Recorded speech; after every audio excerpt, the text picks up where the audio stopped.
다 함께 말씀을 읽습니다. 그 후에 예수께서 그 어머니와 형제들과 제자들과 함께 가버나움으로 내려가셨으나 거기에 여러 날 계시지는 아니하시니라. 유대인의 유월절이 가까운지라 예수께서 예루살렘으로 올라가셨더니 성전 안에서 소와 양과 비둘기 파는 사람들과 돈 바꾸는 사람들이 앉아있는 것을 보시고 노끈으로 채찍을 만드사 양이나 소를 다 성전에서 내쫓으시고 돈 바꾸는 사람들의 돈을 쏟으시며 상을 엎으시고 비둘기 파는 사람들에게 이르시되 이것을 여기서 가져가라. 내 아버지의 집으로 장사하는 집을 만들지 말라 하시니 제자들이 성경 말씀에 주의 전을 사모하는 열심히 나를 삼키리라 한 것을 기억하더라. 예, 유대인들이 대답하여 예수께 말하기를 내가 이런 일을 행하니 무슨 표적을 우리에게 보이겠느냐. 예수께서 대답하여 이르시되 너희가 이 성전을 헐라 내가 사흘 동안에 일으키리라. 유대인들이 이르되 이 성전을 46년 동안에 지었거늘 내가 3일 동안에 일으키겠느냐 하더라. 그러나 예수는 성전된 자기 육체를 가리켜 말씀하신 것이라.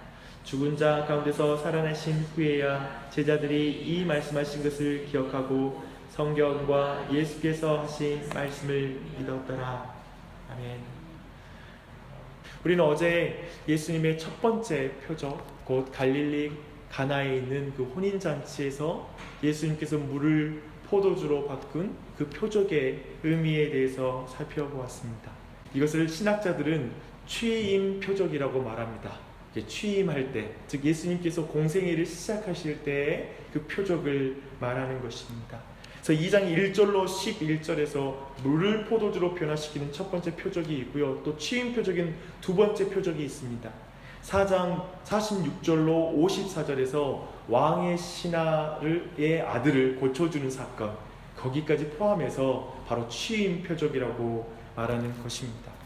어제 강의한 첫 번째 표적으로 어떤 결과가 있냐면 유대인들인 제자들이 이제 예수님을 믿게 되고요. 4장 46절로 54절에서 두 번째 표적을 통해서 이방인들이, 즉 아까 보았던 그 이방인 왕의 신하의 아들, 그 가정이 예수님을 믿게 되는 그런 일로 마무리되는 것이죠.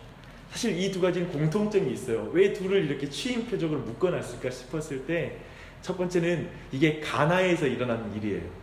즉 가나에서 시작하여 가나에서 마무리되는 표적인 거예요. 그래서 한 단락을 이루고 있다라고 이렇게 구분할 수 있다라는 거예요. 그렇다면 이제 오늘 본문부터 해서 이제 다음 주까지 이제 아침 기도회 때 다루게 될 이 본문에서 다루는 내용들은 예수님이 어떤 분이신지, 이 표적이 의미하고 있는 예수님이 어떤 분이고 어떻게 그들이 고백하고 있는지 그 의미를 극대화시켜 주기 때문에 우리가 이 오늘과 이제 쭉 살펴볼 예수님이 누구신지를 살펴볼 필요가 있습니다. 특별히 오늘 본문은 예수님이 참 성전이시다 라는 걸 가리키고 있고요. 3장에서는 예수님이 참 생명이시다 라고 말하고 있어요. 그리고 4장에서는 이 하나님을 향한 참된 예배란 무엇인가, 이런 주제를 다루고 있습니다. 하나하나 차근차근 살펴봄으로 우리 모두 참된 예배자로 우리가 서는 그런 시간이 되기를 바랍니다. 오늘 본문을 성전 정화 사건이라고 말합니다. 다른 복음서에서는 이걸 후반부에 배치해요. 그 복음서에. 그런데 요한만 유독 이것을 지금 맨 앞쪽 부분에다가 지금 옮겨놨어요. 왜 그랬을까? 요한은 예수님이 성전이신 것을 밝히 드러내고 싶은 거예요. 그냥 빨리 드러내고 싶은 것 같아요. 이해되시죠? 그래서 매우 의도적으로 그렇게 구성한 거예요. 그러나 이 일은 오늘 본문의 앞뒤 문맥, 그리고 오늘 본문 안의 내용의 사건을 통해서 사실 우리에게 하나님 참 은혜를 주는, 그리고 많은 교훈을 주는 말씀입니다. 예수님은 유월절을 맞아서 그의 제자들과 함께 예루살렘에 갑니다. 그리고 성전을 향했겠죠. 근데 도착한 성전은 굉장히 웅장한 곳이에요. 우리가 이 본문에서 보면 알겠지만 46년 동안이나 헤롯에 의해서 지어졌고, 그리고 전 세계에 흩어져 있는 유대인들이 헌금을 보내고 해서 계속해서 중축하고 있어서 지금도 공사가 마무리가 안 된 시점이었어요. 굉장한 웅장함과 아름다움을 가진 그런 성전이었습니다. 그런데 실은 영적으로 굉장히 더러운 장소가 된 것을 예수님이 보신 거예요. 뭐냐면 원래 성전은 하나님의 말씀을 듣는 곳이었는데 장사치들의 흥정하는 소리가 가득하고 환전상들의 동전 소리가 짜그랑짜그랑 들리는 장소가 된 거예요. 성전은 원래 하나님께 제사를 지내는 곳인데, 하나님이 중심인 곳인데, 이제 사람이 주인이 되어서 욕심과 편리함을 추구하는 장소로 다 바뀌어버린 거예요. 그리고 원래 성전은 하나님의 임재가 있는 곳인데 온통 사람들의 이익을 추구하는 그런 장소, 사람들만 있는 장소, 하나님은 없는 장소, 하나님은 전혀 보지 않는 장소로 변해 있었던 것입니다. 하나님이 중심에 있지 않는 성전이 되어버린 거예요. 특별히 그런데 지금 이 환전상들과 그리고 동물을 파는 이 장소는 이방인의 뜰입니다. 그리고 그 안쪽은 또 뜰이 있는데 여인들의 뜰이에요. 유대인 여인들만을 위한 뜰. 그리고 맨 성전에 가장 가까운, 성막에 가까운 그곳에 있는 것은 유대인의 뜰 해가지고 거기는 이방인일지라도 할례를 받은 자들은 거기까지 들어갈 수 있어요. 근데 지금 이방인의 뜰은 지금 뭐냐면 아직 할례 받지 못한, 그러나 유대교 하나님께 나아오는 자, 하나님을 예배하려고 나오는 이방인들을 위한 공간인데 그 이방인들이 들어올 수 없는 장소로 다 바꿔버린 거예요. 정말 쉽게 말하면 예수 그리스도를 믿으려고 교회로 왔는데 그들이 들어올 수 없는 장소로 교회가 타락했다는 거예요. 그런 걸 보여주고 있는 거예요. 그렇기 때문에 예수님은 그 안에서 분노하는 거예요. 누가 예수님을 원하고 착하다고 말을 해요? 지금 이 예수님은 분노하여서 상을 뒤엎고 그리고 화가 나서 짐승들의 우리를 어쩌면 깨뜨리시고 그 장소를 지금 소란케 하는 자로 예수님은 서게 됩니다. 이 모든 일을 보았던 유대인들은 예수님께 와서 표적을 보여달라고 그래요. 왜냐하면 유대인들은 표적을 중요하게 생각했거든요. 그래, 이렇게 행동했다면 하나님이 너의 행동을 허락해줬다라는 그 표적 보여줘봐라. 그러면 내가 너의 행동에 대해서 우리가 용납하겠다. 마치 이런 태도로 지금 다가오는 것입니다. 여기에 예수님 말씀하세요. 성전을 헐라 내가 사흘 동안에 일으키리라. 아마 유대인들은 미친놈이라고 생각했겠죠. 왜냐하면 46년 동안 어마어마한 돈과 어마어마한 인력을 통하여 그 장소가 계속해서 중축된 장소인데 그것을 허물고 사흘 동안에 다시 세운다라는 말이 이해가 되지 않았을 것입니다. 근데 원어를 보면 여기에서 이 지어졌다라는 표현은 우리가 알고 있는 건축하다라는, 즉 사람들은 건축했다라는 지금 표현을 쓰고 있고요. 예수님이 다시 일으키다라는 말은 아이로라는 말로 나중에 예수님께서 죽음에서 일어나셨다라고 말할 때 쓴 원어예요. 그런 의미에서 지금 이 말씀 뭐냐면 예수님은 성전 자체인 그 자신이 이제 죽음으로 말미암아 대속의 죽음을 하고 그리고 사흘 만에 부활할 것이라는 것을 지금 말씀하고 있는 것입니다. 성전 정화 사건의 대략의 내용은 이런 것이고요. 근데 이 성전 정화 사건은 앞에 첫 번째 표적에서 내용과 함께 연결이 돼요. 어제 우리는 살펴봤어요.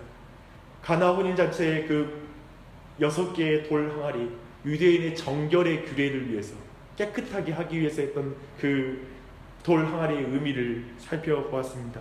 유대교회의 정결의식, 그리고 유대교회의 어떠한 그들을 깨끗하게 해줄 거라고 생각했던 모든 영적인 행동, 종교적인 행위들. 그러나 결국 그 돌 항아리, 그리고 결국은 포도주가 끊어짐으로 기쁨이 끊어지는 걸 통해서 유대교와 그리고 유대인들의 영적인 실상을 보여주는 것이라는 걸 우리는 살펴봤습니다. 그렇게 슬픔으로 끝나는 그런 인생들일 수밖에 없는데 예수님께서는 물을 포도주로 변화시키는 사건을 통해서 이제 내가 너희들을 깨끗하게 하되 새 포도주, 참된 포도주가 되어서 결국 나중에 십자가를 지고 참된 보혈을 통하여 참된 포도주를 통하여 오늘날 우리에게는 참된 성찬의 포도주가 되어 우리를 정결케 해주겠다라는 그 위대한 말씀이라는 걸 우리는 보았습니다. 그 말씀과 이어간다면 어제는 우리가 행하는 모든 의례의 행동, 우리의 행동으로 정결케 할 수 없는 한계를 보여줬다면, 그리고 유대교의 어떤 행동으로 그것이 한계를 보여줬다면 오늘 본문은 유대인들이 그토록 소중히 여겼던 공간, 그 성전이라는 공간으로 우리가 온전하게 될 수 없다. 도리어 성전을 더럽히는, 그들의 모습을 통해 이제 참된 성전이신 예수 그리스도가 오셨다는 걸 보여주고 있는 것을 우리가 알 수 있습니다. 사랑하는 여러분, 잘 보십시오. 유대인들의 자랑이었던 그곳, 규모와 아름다움을 자랑했던 그 자리, 그러나 하나님은 없는 장소, 죄의 해결이 없는 장소, 참된 제사가 없고 또한 도리어 예배를 방해하는 장소가 되어버린 그곳. 근데 그들을 위하여 참된 성전이신 예수 그리스도가 오셔서 자신의 살과 피를 찢고 흘리심으로 말미암아 온전하게 회복시켜 예수님의 영광을 드러내신 사건, 그걸 오늘 본문은 말해주는 것입니다. 저는 오늘 본문을 보는데 어제 잠깐 나눴던 말씀이 기억이 납니다. 예수가 없는 기독교, 복음이 없는 교회. 오늘날 교회 건물은 웅장하고 얼마나 많은 헌금을 통해서 그 아름다운 교회당을 짓습니까? 그런데 사람들은 그걸 자랑하고 있고 그게 하나님이 행하신 증거라고 보여주는 그런 장소가 되었으나 정작 사람들은 하나님을 예배하고 또 하나님의 용서와 하나님의 말씀을 통해 말씀에 주목하지 않는 장소가 되어버린 현실, 도리어 다른 소리가 가득한 장소가 되어버린 것이 오늘날 교회의 현실이 아닌가 싶습니다. 많은 사람들이 이런 모든 현실 앞에서 손가락질하고 있습니다. 우리 스스로도 교회에 대해서 비난하고 있습니다. 그러나 기억하십시오. 여러분이 예배자가 되어야 됩니다. 그렇지 않다면 그 손가락질은 의미가 없을 것입니다. 내가 참된 예배자가 되게 해달라고 이 아침에 기도하십시다. 우리가 정작 말씀을 듣고 청종하는 데 관심 없으면 그렇게 손가락하는 게 의미가 없습니다. 말씀 중심의 삶을 살게 해달라고, 오늘도 그 말씀에 청종하게 해달라고 간구하십시오. 또한 예수님의 용서를 구하는 교회가 되어야 할 것입니다. 그런 용서를 간구하며 그 십자가의 은혜와 감격이 우리의 삶에 끊임없이 있게 해달라는 간구를 드리십시오. 사랑하는 여러분, 교회를 자랑하고 공간을 자랑할 수 없습니다. 우리의 편안함과 사람들의 이익을 추구하는 장소가 교회가 아닙니다. 십자가를 지고 희생하고, 그리고 이곳이 이방인들도 머물 수 있도록, 이방인들도 이곳에서 복음을 볼 수 있는 장소가 되지 않으면 이곳은 사실 이방인들이 와서 실망하고 아예 아무것도 없구나 교회에 하고 돌아가는 그 장소가 돼버리고 말 것입니다. 사랑하는 여러분, 믿지 않는 자가 복음을 들을 수 있는 교회가 되도록 기도하십시다. 복음을 사는 사람들을 만나는 교회가 되게 해달라고 기도하십시다. 예수님을 닮아가는 사람이 많이 세워져 교회가 세워지게 해달라고 우리 함께 기도하십시다.